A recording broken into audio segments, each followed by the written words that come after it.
ถานีวิทยุกระจายเสียงแห่งประเทศไทยจังหวัดเชียงใหม่ AM 1476 กิโลเฮิรตซ์สถานีวิทยุภาคภาษาชาติพันธุ์แห่งเดียวในประเทศไทยที่มีความทันสมัยเชื่อถือได้สร้างอัตลักษณ์กลุ่มชาติพันธุ์สู่สากล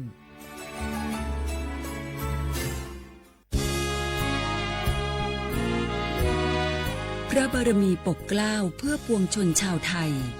จากพระราชกรณียกิจนานับประการที่พระบาทสมเด็จพระเจ้าอยู่หัวและพระบรมวงศานุวงศ์ทรงทุ่มเทพระวรกายทรงงานอย่างไม่เหน็ดเหนื่อยเพื่อประโยชน์สุขของประสบนิกรจากโครงการหลวงสู่การพัฒนาแหล่งน้ำส่งเสริมการศึกษาและด้านสาธารณสุขที่มุ่งเน้นการพึ่งพาตนเองและการพัฒนาอย่างยั่งยืนทุกย่างพระบาทคือการทรงงานทุกพระราชดำริคือพลังแห่งการพัฒนาเพราะประชาชนคือหัวใจของแผ่นดินร่วมเสริมสร้างความรักในสถาบันหลักของชาติโดยสำนักงานประชาสัมพันธ์ที่ 3 กรมประชาสัมพันธ์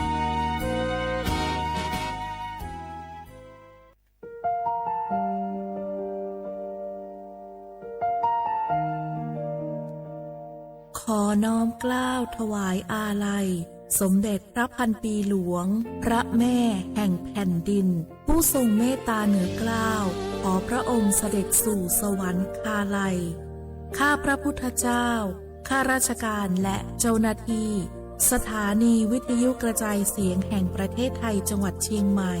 กรมประชาสัมพันธ์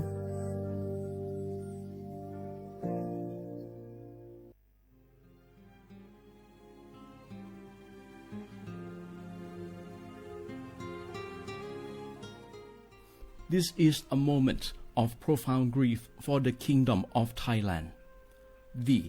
the collective voices of Radio Thailand Chiang Mai, join the Thai nation in mourning the passing of our beloved Queen Martha, Her Majesty Queen Sirikit. Her life was a testament to the unwavering service, grace, and deep love for the Thai people. Our humble condolences and thoughts are with His Majesty the King, the royal family, and all the Thai people during this deeply sorrowful time. We will remember her forever.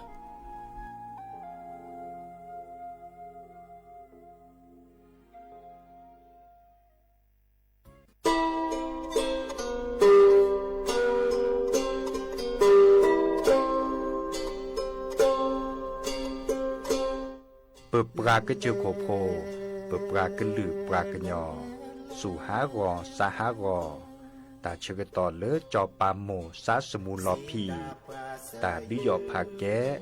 bờ pra cái lử pra cái nhỏ, đứa dọ pa ké bà cho pa mồ đổ cái từ lò.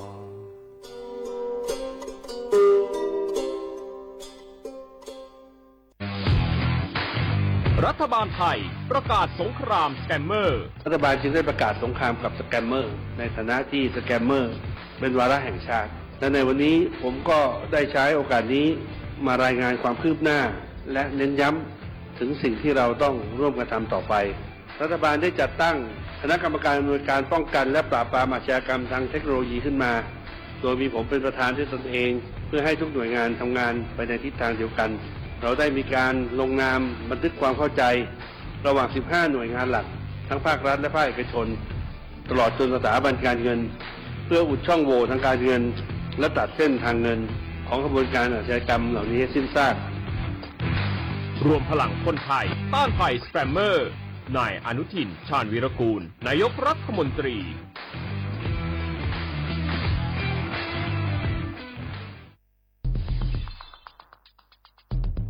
แค่ 3 ปีความเสียหายจากอาชญากรรมไซเบอร์ของคนไทยพุ่งทะลุถึง 94,000 ล้านบาทหรือเฉลี่ยปีละ 30,000 ล้านบาททุก1ชั่วโมงเราเสียเงินกว่า 3.4 ล้านบาทให้กับมิจฉาชีพออนไลน์โจรไม่เห็นใจคนอาชีพไหนอายุเท่าไหร่สถานะทางการเงินแบบใดหมอพ่อค้านักธุรกิจนักเรียนแม่บ้านข้าราชการเกษียณ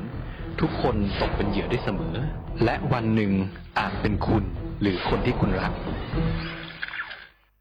เพราะจุดอ่อนร่วมของเหยื่อคือความเร่งรีบขาดสติหรือแม้แต่บางครั้งก็เกิดความโลภจนเกินไปอย่าปล่อยให้การกดคลิกเดียวลิงก์เดียวทำให้โจรยิ้มกว้าง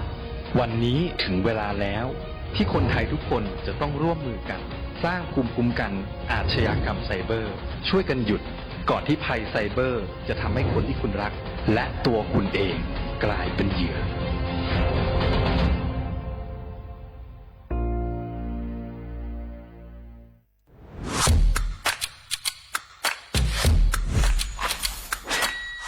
กลับมาแล้ววันนี้กับโครงการคนละครึ่ง plus รัฐออกครึ่งประชาชนออกครึ่งช่วยเศรษฐกิจไทยหมุนเวียนเติบโตถ้าเราช่วยกัน plus ต่อยอดให้เศรษฐกิจไทยเติบโตอย่างยั่งยืนด้วย5 plus plus ที่ 1 เพิ่มช่วงอายุผู้เข้าร่วมโครงการจาก18ปีเป็น16ปี plus ที่ 2 เพิ่มวงเงินใช้จ่ายจาก150 บาทเป็น200 บาทเพิ่มพลังซื้อของประชาชนเพื่อกระตุ้นการหมุนเวียนในระบบเศรษฐกิจฐานรากลดภาระค่าครองชีพ plus ที่ 3 เพิ่มสิทธิพิเศษด้วยการดูแลผู้ที่อยู่ในระบบภาษีให้ได้รับสิทธิพิเศษมากขึ้นเพื่อสร้างแรงจูงใจให้ทุกคนร่วมอยู่ในระบบอย่างโปร่งใส plus ที่ 4 เพิ่มโอกาสให้นิติบุคคลขนาดเล็กเข้าร่วมได้ให้ธุรกิจเติบโตเป็นกำลังสำคัญของเศรษฐกิจไทย plus ที่ 5 เพิ่มทักษะใหม่เพื่อพัฒนาให้ร้านค้านำความรู้ใหม่ๆมาช่วยเพิ่มยอดขายลดต้นทุนเรียนรู้เติบโตและปรับตัวไปกับเทคโนโลยีใหม่เพื่อสร้างเศรษฐกิจที่แข็งแกร่งจากคนละครึ่งสู่คนละครึ่ง plusไม่ว่าจะสั่งข้าวคนละจานชาเขียวคนละแก้วขนมเค้กคนละชิ้นหรือหลายๆชิ้นก็ใช้ส่วนลดได้ทันทีสูงสุดวันละ200 บาทแถมใช้กับฟู้ดเดลิเวอรี่ก็ยังได้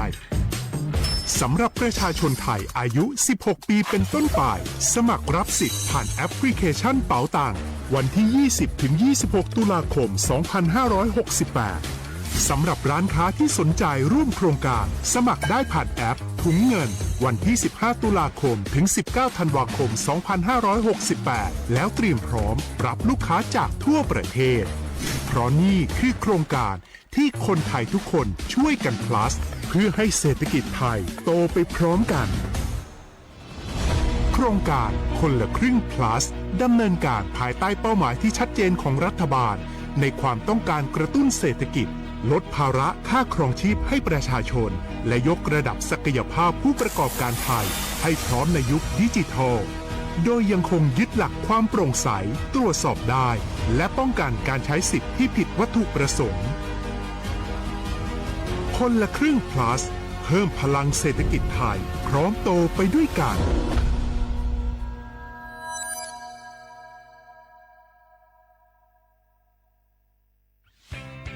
เส้นทางสายหมอกที่สวยที่สุดในเมืองแพร่กำลังรอทุกคนไปวิ่งด้วยกันครับทุกก้าวของคุณคือพลังของลมหายใจ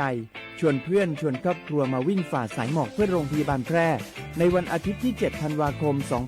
2568 บริเวณลานกิจกรรมหลังวัดพระธาตุช่อแฮมาร่วมกันส่งต่อพลังแห่งความดีเพราะทุกก้าวของคุณช่วยต่อชีวิตให้กับผู้ป่วยในโรงพยาบาลแพร่สมัครได้เลยวันนี้แล้วไปวิ่งด้วยกันในวันอาทิตย์ที่ 7 ธันวาคม 2568พบกันบริเวณลานกิจกรรมหลังวัดพระธาตุช่อแฮนะครับ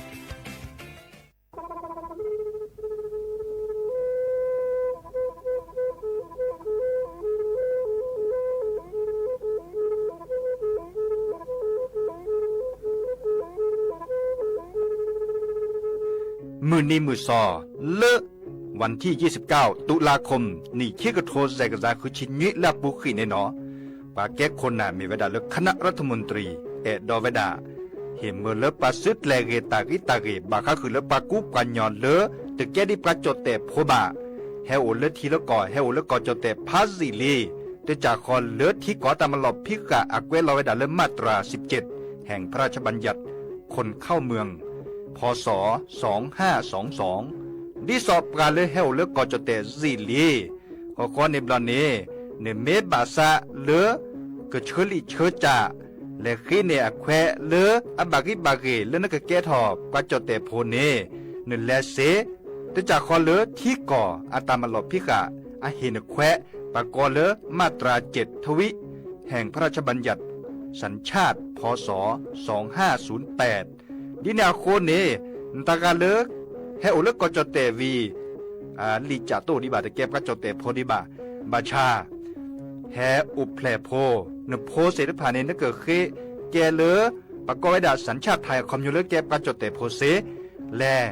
อจาสิกว่าตลอดติลอแชเลอเวบอกเกาะแต่ต่อขอและกอยดาสำนักบริหารการทะเบียนกรมการปกครองมิเตเมบาเลอตะกาโอเลอเวกาเขื่อนตาและเชิดทอนลีนจ่าแพ้เลอตลอดตัดและอำเภอเลื่อนก็จากอุดรเนตาเชื่อตอนเลือปัดดุวับกาตาพิษตามมาในเวลาราชการอัตเตเวดาดินเนเนาะ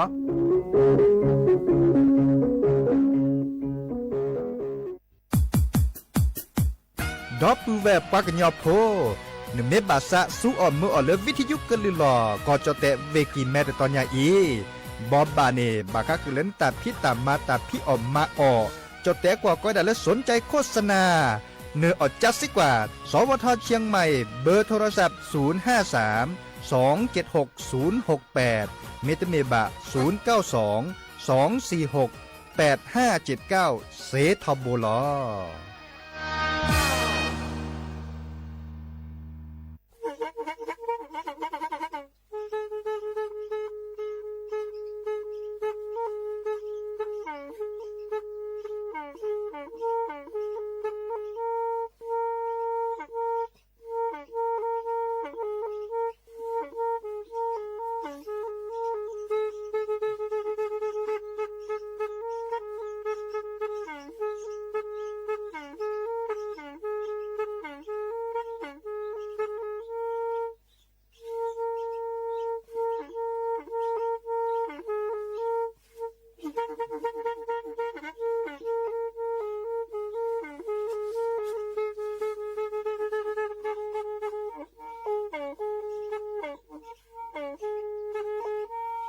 แทอี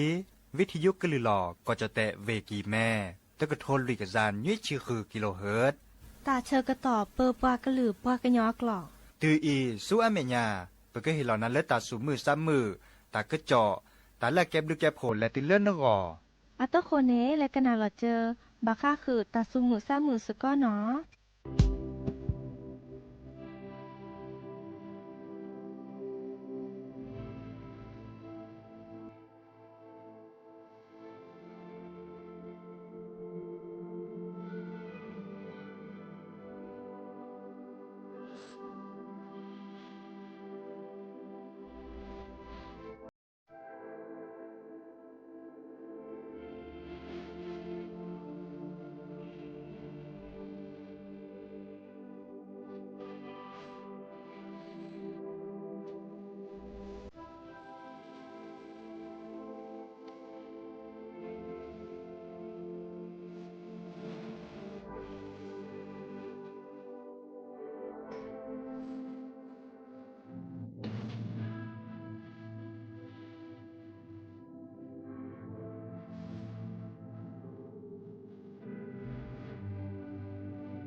โอมือชอเปอร์ดอกบือแหวมือราพัดดีพือพีก็ราบาตุกอลซาเดยาพอโมลาวารัญญาไฟแพโรดแพลวิทยุกลือลอกจแต่เวกีแม่สวทเชียงใหม่ต่ออีนอกกันนาดอกปลากว่าดอกปลาเซแพลวิทยุคลื่น AM ตุกโทลุยกยานนุ้ยคือกิโลเฮิรตซ์วิทยุคุกที่วัดจันทร์ FM 103.50 เมกะเฮิรตซ์วิทยุพบาโค FM 104.25 เมกะเฮิรตซ์ออนไลน์ต่อคอลเลอร์แฟนเพจ Facebook สวทเชียงใหม่ AM 1476 KHZ เนาะโอแกสกอลซาตาชกตอคอควินารีและตือเลอร์อนาริตชีฮัลละคอปาคืนนารีและตือเลอร์นุยนารีแม่เมตาชกตอไกอีเนสิตเนแฮตุลอคอเชอบุพอยโพซิโซโดวาเนาะเมื่อจากคือออทอตากุบากุเซตาซุมุซามือเมื่อเลือกเกลตาเนาะดินิจาเนโอแกสกอลซาเนาะกันนาตากุบากุเซนะตาซุมุซามือและกยอกยอเนาะดินิจานี้อัตโคเตแค่ก็กาลสตับเวอีและกันนาดอตาซุมุซามือเลิกกะเคอเนาะ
หากิกันนาดอตากูบากุเซเนาะนี่ยาเกเฮเต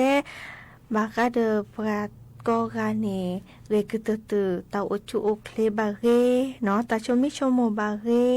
ตาเลโอสก็คือลอซาเดบามือบาเปวิกดอตาเลโตทีลอซาบาเรเจเนาะดิซอมอากอดาเลสุขภาพร่างกายเนาะอีคานีบาคาเดเลตกากาตาโอชูเคลเนาะบาเมเลตาโอชูเคลเรตาชุตาชาโตโอวาเนาะพี่ตามาตาเรจานีเนาะวิกดอตาเลปบามาเลกว่าเชลาซาดิซออตาออลาเรลุคุลุเกวทอโบมีเดียเพลมมีก็ดาเลโอจะจือตาเลถึงจะวาดิซอตบาออหมอทูตบาออซีบาเนาะวิกดอบาคาเดสุขภาพทางจิตเนาะอีคานีบาคาเดตาชูเคเลปวตาชมิชมโมเนาะเดเฮเวดาดิซอเลบาเกปาเลตามุตาเปโอเลตาชมิชมโมแมนนิเมเอโอตาเลคือสุคือซาโตโอบาเนาะเดโอเดปวกะคือเซจันนี่วิกดอตาเลปบามากว่าเชลซาเกเนาะ1 ชั่วโมงกว่าโลกันกจานี่ตาคือสุคือซาตาชั่วโมงราว่าเนาะเมโอเดอดิซอ5คือตาพี่ตามมาเฮมมาเนาะวิกรอชั่วโมงตาลาคือดปาเนาะดอเลเซจาแกตา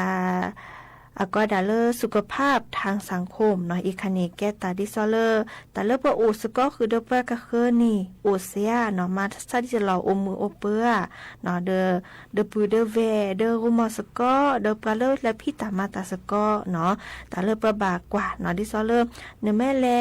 มาตาสก็คือเดปะกะคือเนาะตัวเจอมาเจอลอซาเซียเนาะเดคือแต่ตัวเจอมาเจอเสียแต่ใครเดกว่าเนาะดอเริ่มบาคาเดสุขภาพทางปัญญาจิตวิญญาณเนาะอีกค่ะนี่อาเกเกดิซอลตัด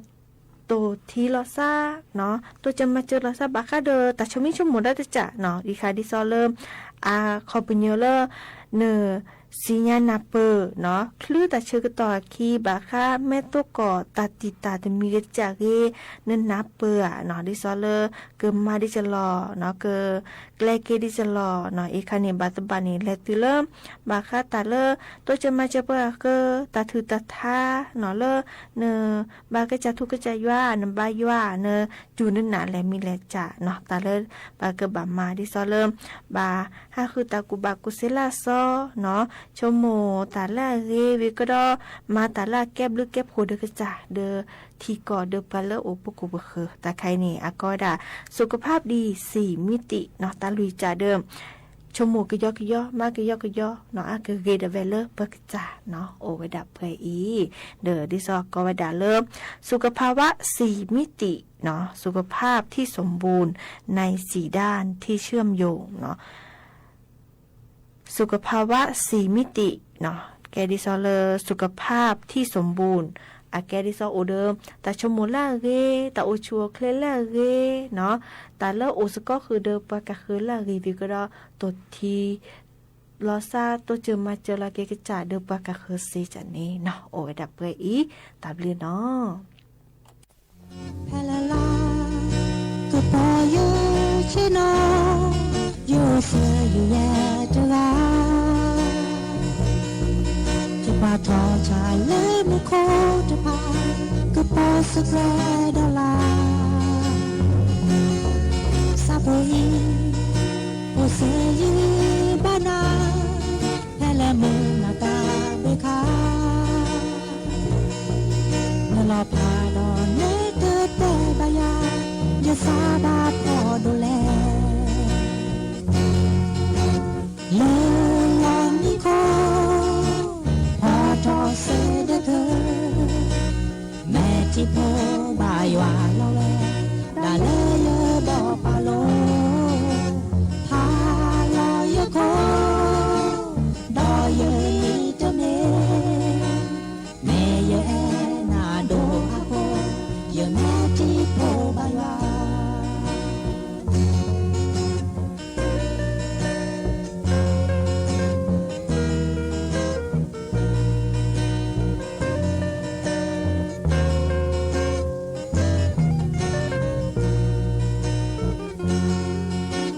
แสงทำคืนยังสวยงามจ้องหน้าผาดูมีความสดใสฉันนำมองนี่ทั้งดวงดาว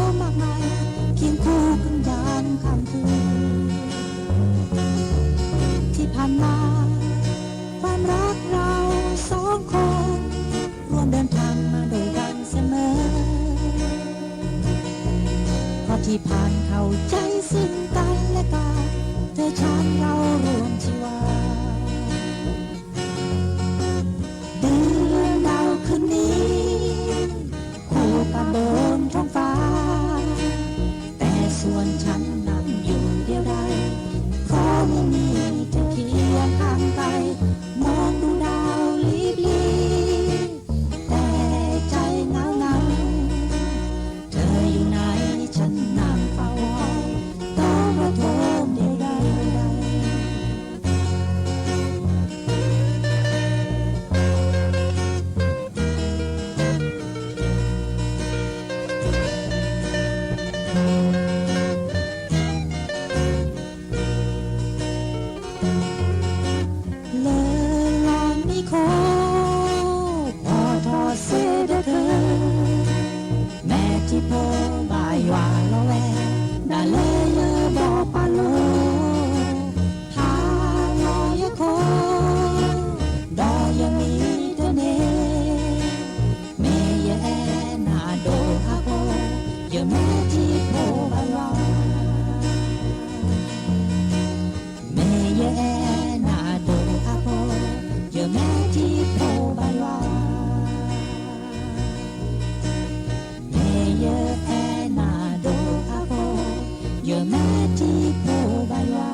ชื่อปูโมโทวา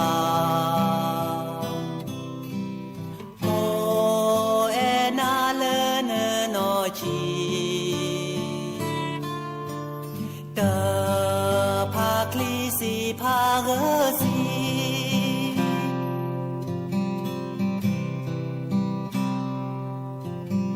โมเออาโพเตเตเซ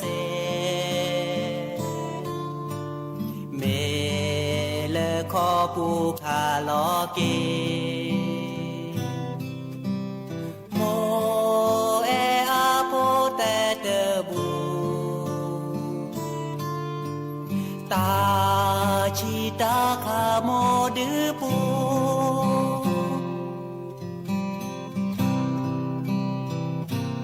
แผ่เลเนโดทอโลโบอาคาเกินาโมปาตาโซโลนาลูดาตาเลอาบาเนสา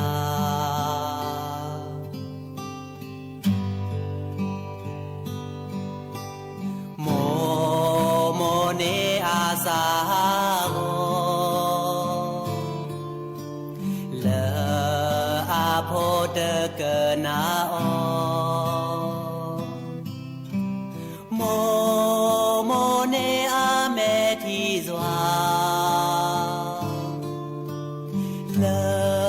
อาโพเตโดเกนา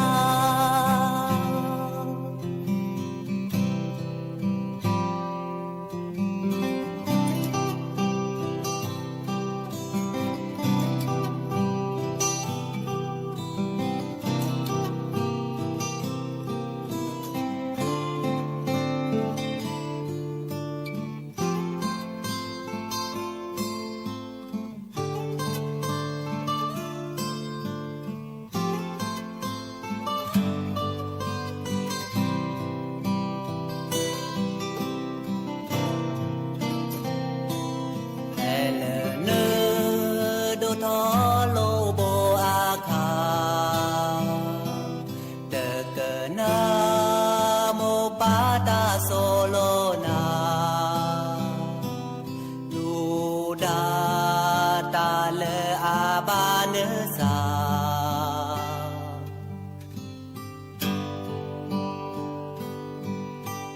โมโมเนอาสาโกเลอาโพเตเกนาโอโมโมเนอาเมทิซวาเลอาโพเตโดเกนา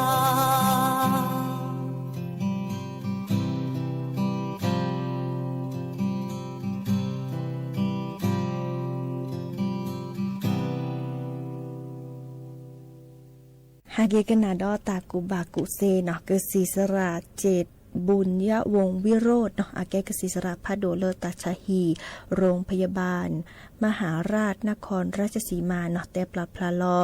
เนาะตากุบากุเซเนาะแต่เวดาดิซอเลตาเลโอบูเดปราโอก็เดนี่บาตบาเดเกดูถอมเลปราบาเมเฮเลปราสุเซเนาะดิซอเลปฏิสินเราทราบว่าอัตเวดานีบาคาเดตาเลก็ดาคูเนาะคูเลปสเวลอตาเนาะเรอตาก็มันนี่เนลอกับก็เดนี่โกโอเนาะเดตาไคเนเดปเมตกว่าเชมเนาะว่าเดบาตบากดูถอมือเลปราบาตาชาเมเฮเลปสูเซเนาะที่ซอเลปฏิสินเราทราบว่าเนาะดิเนจานี้เดอาบาจะและอาดูทอมเมเลประบาตาชาเมเฮเลประสุรไคอีนะประบากว่าที่จะหล่อประบามาจะหล่อเนาะกษีสระเดอเฮดแต่จื้อแหนกแลหรือปะเนาะที่ซออันโนริเตอร์แต่เวดาอาแกคูเลประมาเวดาเลเสเนาะแต่ใครนี่อาแกตาตะจาเลปะแต่เวดาตาจืดอกนิสาปะแม่เตอซื้อคือมากระชกระชกมุนนวานี่ตาจืตาขาเริ่ม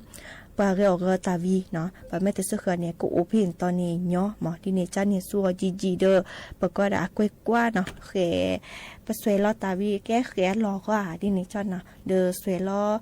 ทอนยาชอนยาว่าแต่เลออามีแต่เลอซิโซเนาะเดอตาดอตาลามิเรตาโซตาคลามิเรเนาะตาตุอุยเดออากแลโอทอกะเนาะทอกะวีปะมากระชกระชกไม่ตะมุนเนาะปะไม่ตะเลโลเครือว่าอากดูทอแก้ทอตาจุตาคาระค่ะเนาะเดอแก้เกมอากอดาสารพิษเนาะตาตะรีว่าตาตะรีแต่ว่าเดอปะตาอุจูเคลอากอดาเลออัฟราท็อกซินเนาะเดออัฟราท็อกซินตะไคอีอาแกตาคอติคอโลเลดูทอเมเลปราบาตาชาเมเฮเลปราสูเนาะอากอดาดิซอเลองค์การอนามัยโลกเนาะประกวดช่วยตาอุจูเคลเลอดอทีดอกอเดอแต่เวลาตาตะไคอีแม่โอทอเลแลตอเนาะแม่ปะแม่ออบาเนาะปะแม่ออบาแม่แลหนึ่งเลปโสปูนี่บาตบาคือดูทอแกเลตาชาเลเมเฮเลปราสูเนาะเดิมมาดิจะล้อเนาะปะกะฮะคือคูและจะล้อเลิกแกแฮสัวหมดเดอเมเลบาตาชูตาชาวาเนาะเดอคูก็จานี่ปะแม่สัวมอจีปะแม่เตมากระชกมุนเนาะเดอบาตบานีตาจุตาคาดีจานี่อาโอหมอดิเนจานี่จีมาเนสเวลตาเดออันหล่อโอแกหล่อโอเนาะเนแม่เตแลซื้อเคอดีอาเกิดกระชกซื้อเคอที่เขารอวิภาเกตที่คอเนาะตะไคเดิมอาดูทอมเลตาจุตาคาเลโอเซวีเรกตัวนี้เนาะแต่เวลาตบาผ่าบูแล้วซาเดลเนซื้อคือละครหล่อบาเนาะเล่นล้อมาละเคเนาะโอจะจื้อดิซอเลตาเลอาเจาะจันนี่วีก็ได้แต่เกลือเลสัวหมอคูเนาะหมอตะจะคอดิซอจะหรอเนสเวลตาซิโซเดอมาเจียวเนาะอีคูตะไคสเวลตาซิโซคูลี่ตะไคสเวลตาดอเนาะคูลี่ตะไคเนสเวลตาญาละอามิลีกว่าเนาะอีคาเดอบามาเจเนาะมาเจชิแกเนาะมื้อจานเนาะมาเจมาตุ้มมาเรยคือตัวแต่ว่าดามากระเชกระชอดิซอแต่ว่าดาเนาะเลซื้อคือดีอากระเชกระชอเนาะซื้อคือเดอสกอตไบเนาะวีแลโลเคียเมล่าเคเนาะตบาบากาซื้อคือเดอที่คนลอวีแลผ่าเลบ่ซื้อคือหลอกกะปะมาเลยมาเกเดอลอกาเคมันจะอาเจาะไว้ดักชิแกมดินี่จ้าเนี่ยตาไข่กระดูทอมเลออาแกเกตาจุตาขาที่ซอจะเต็มหมดคันนี้เนาะดอกบากากระแตเดบเกอถ้าคือลุเนี่ยคูดิจะแล่เนาะเลออาเกเกระเดบกาเนาะคูเนี่ยโอดาอาจารย์เนาะอาแกเลอคูเลอสิเนาะแต่แค่นี้อาเกกระพื้เนาะสเวลอเดอเขเดอเตอ5 กอบาเนาะเขดอตา5 กอบาเมื่อจะเด เดิมจะเนบากว่าเชเกเนาะบาเลโลเคจูเนาะมากระเชกระชกเนาะที่ซอลเนสัวหมอวีกอบหล่อเนาะดอคิดจานี่แกคูลเลอร์แกพลาสติกเนาะระเบิดเนาะอีกคานี่แกตาเลอร์ซื้อเคยเนาะเนาะอัตเตอร์เจาะว่ะอัตเตอร์เนื้อว่ะเนาะที่ซอลเลอร์เนโลเคโจเดเคเนาะเมื่อจะตาใครนี่ปะแม่สวยล้อตาระเดออากแกแขนหล่อมั้งตาใครเดออาแม่แขนหล่อแม่เจาะเนาะเดอดิซอปก็ดาตาสพิตาสปก็ขวานอตาจุตาคาเดอเกแล้วโอเคเลแขนหลอดคานิเซเรคือตื่นเดอนอแต่เวดาเซอร์ลาตือเลคือลานี่เดอฮีนี่ละสอระขาจานี่เนาะดอเสดจะอาแกคูเลแกท่าเลสแตนเลสเนาะอีกคานี่แต่เวลาเสื้อเคินเนาะเนาะเดอกระชกระชกระเนาะก็ค่ะเนาะเดอดิซอเลอักชูจะได้มั้ยเมื่อจากใครเนี่ยบาตบาเดออะเกอเมื่อเลเนเขห้าก็เขตปอเอวาเนาะดิซอเล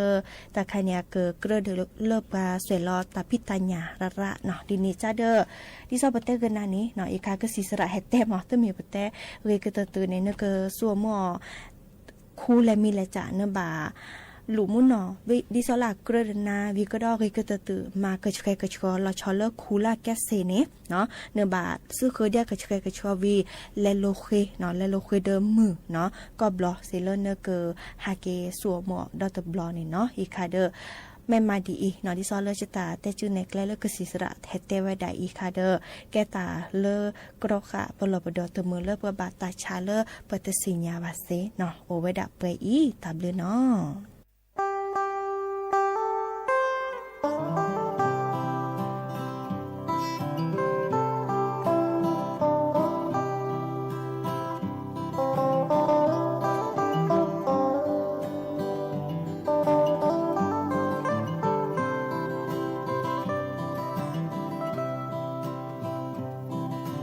ชาบา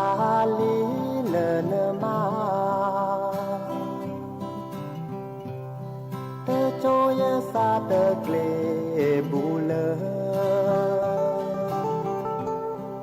เวลอมีงวากว่าเกิดพอลอนอมีเตออจอเตลอปารโกดอเลที่ตาเลกว่าเลกลาดาเวนอบาเยนามือลอเซปอเดลอเกเนโจเปรเดคอนอมีเตอจอเตลอเนเมนาหูเลยสิฮอลอยยาเลเลเมทีนอบาเยนาเลอลอเมเนเลขอปูชอคาลอเก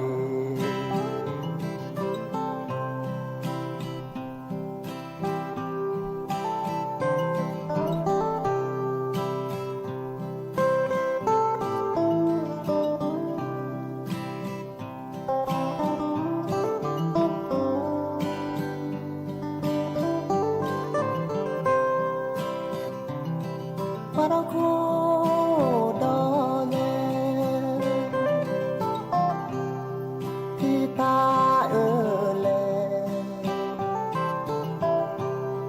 กว่าเลกลาดาเวนอบาเยนามือลอเซบอเดลอเกเนจอเปเนคอนอมีเตอจอเตลอเนเมนาหูเลยสิฮอลอยซาเลเล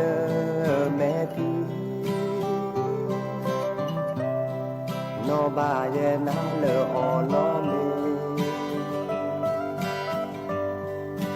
เลอขอปูจอขาหลอกเด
มี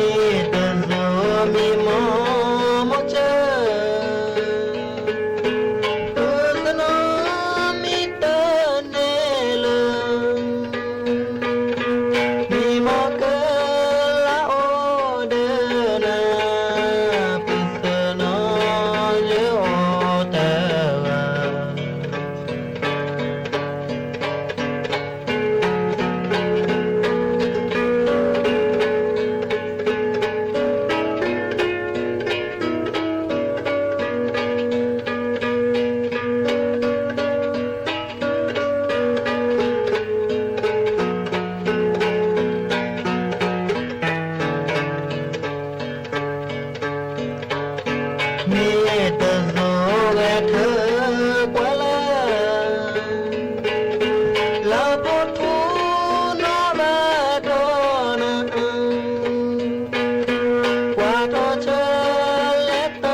อยู่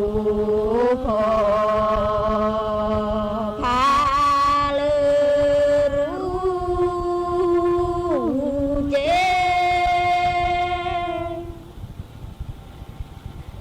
รู้เจรู้เจโคเนพอพาโบนี้กว่าอยู่พอพาลือรู้ทุกรู้ทุกรู้เจโคเนพอพาโบนี้ทุกสิ่งกลอ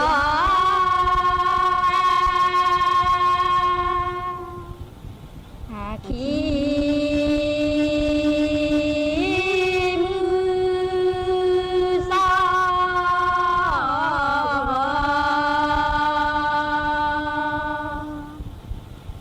โอสิกลอ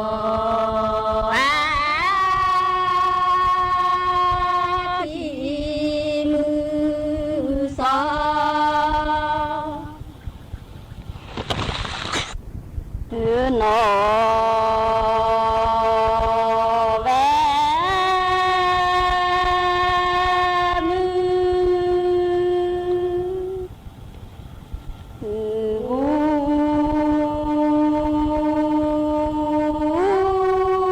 มาเส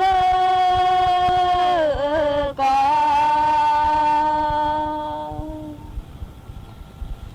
อนอแว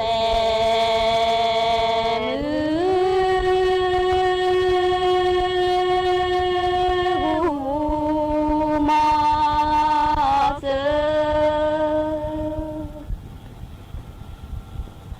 โทลี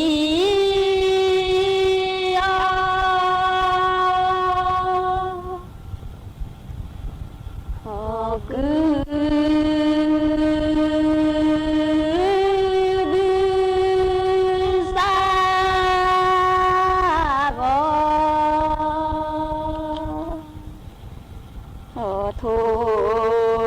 ลียาคือ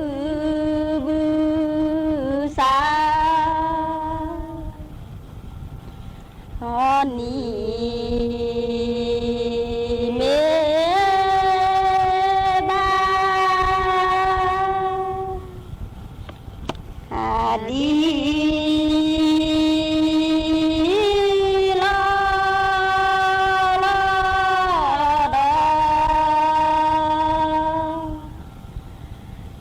นี้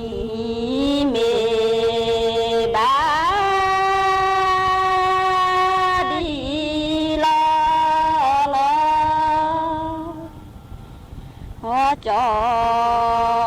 เกลื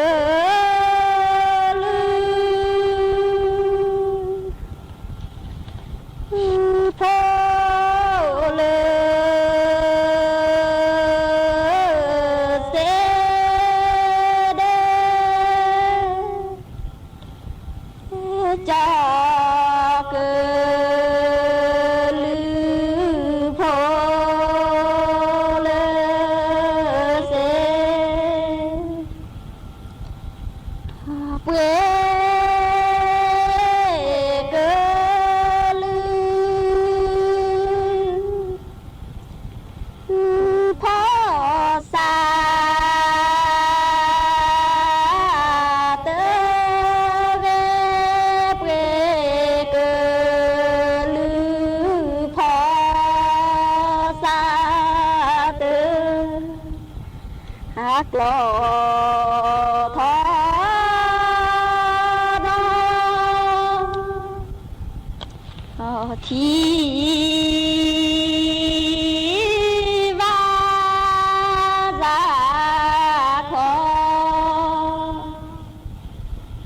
ลอทอนอที่ว่าซาเบื่อนอเด้อจอ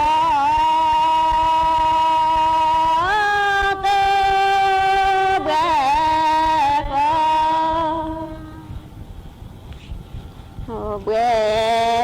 นอเด้อจอเด้อเบจอเกลื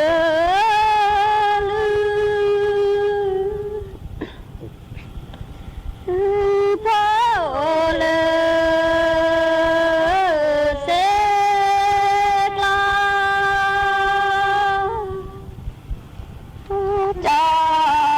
กลือพอเลเสเปรเกลือ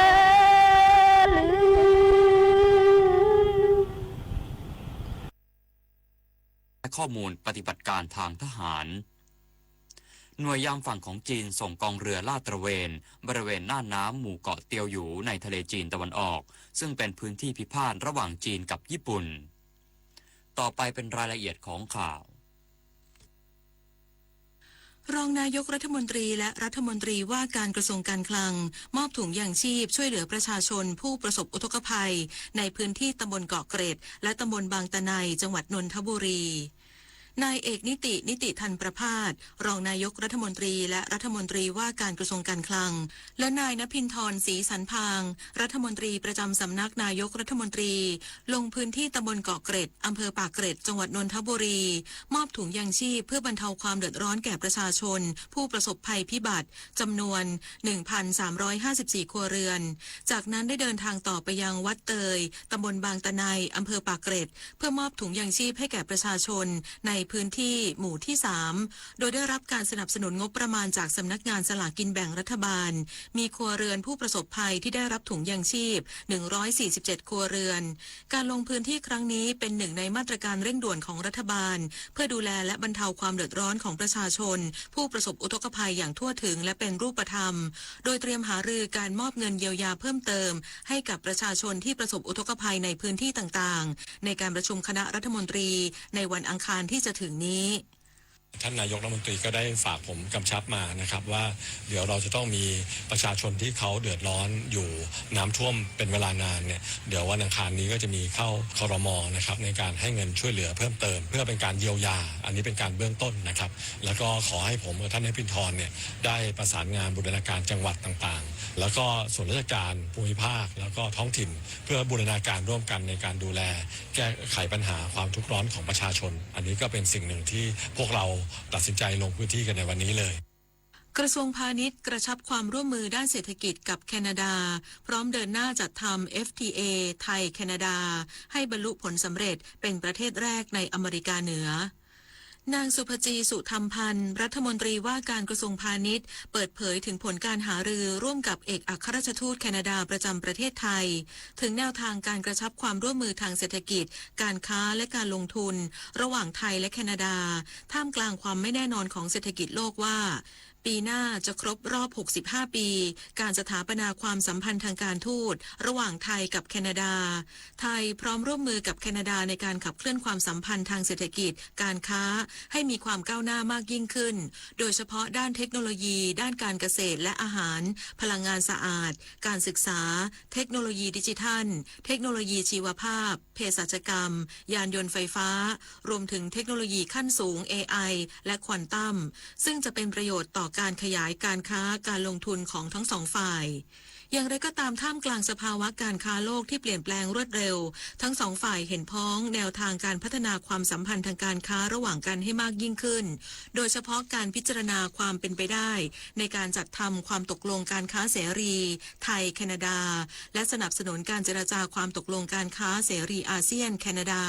ให้บรรลุผลสำเร็จโดยเร็วในปี 2569 ซึ่งจะเป็น FTA ฉบับแรกที่ไทยทำกับประเทศอเมริกาเหนือประเทศไทยเป็นเจ้าภาพจัดการประชุมสมาคมสายการบินแห่งภูมิภาคเอเชียแปซิฟิกครั้งที่ 69 เวทีสำคัญที่ผู้นำในอุตสาหกรรมการบินจากทั่วภูมิภาคได้แลกเปลี่ยนและกำหนดทิศทางการบินในอนาคตร่วมกันนายพิพัฒน์รัชกิจประการรองนายกรัฐมนตรีและรัฐมนตรีว่าการกระทรวงคมนาคมกล่าวในโอกาสเป็นประธานเปิดการแปซิฟิกสมาคมสายการบินเอเชียแปซิฟิกครั้งที่ณกรุงเทพมหานครว่าเป็นโอกาสสำคัญที่ประเทศไทยได้ต้อนรับสมาชิกสมาคมสายการบินเอเชียแปซิฟิกโดยยืนยันประเทศไทยพร้อมยืนเคียงข้างผู้ประกอบการด้านการบินจากทั่วภูมิภาคเพื่อร่วมกำหนดทิศทางอนาคตของอุตสาหกรรมการบินทั้งนี้รัฐบาลได้มอบหมายให้กระทรวงคมนาคมเดินหน้ายุทธศาสตร์สกายโคโนมีซึ่งเป็นเป้าหมายให้ประเทศไทยเป็นศูนย์กลางการบินระดับภูมิภาคทั้งในด้านผู้โดยสารการขนส่งสินค้าการซ่อมบำรุงเครื่องบินและการพัฒนานวัตกรรมการบินสมัยใหม่รัฐบาลไทยพร้อมร่วมมือกับทุกสายการบินทุกองค์กรและทุกประเทศเพื่อผลักดันให้อุตสาหกรรมการบินเติบโตอย่างมั่นคงประเทศไทยพร้อมยืนเคียงข้างผู้ประกอบการการบินจากทั่วภูมิภาคเพื่อร่วมกำหนดทิศทางอนาคตของอุตสาหกรรมการบินที่มีบทบาทสำคัญต่อเศรษฐกิจการท่องเที่ยวและการเชื่อมโยงผู้คนทั่วโลกเข้าด้วยกันอุตสาหกรรมการบินไม่ได้เป็นเพียงภาคธุรกิจแต่เป็นโครงสร้างพื้นฐานของเศรษฐกิจโลกด้านนายพุทธิพงษ์ปราศาสตร์ทองโอสถกรรมการกลายเป็นภาพรวมยุทธการที่ฝ่ายตรงข้ามสามารถใช้ต่อรองหรือโจมตีได้ทันทีจึงเป็นหน้าที่ของทั้งทหารและประชาชนในการ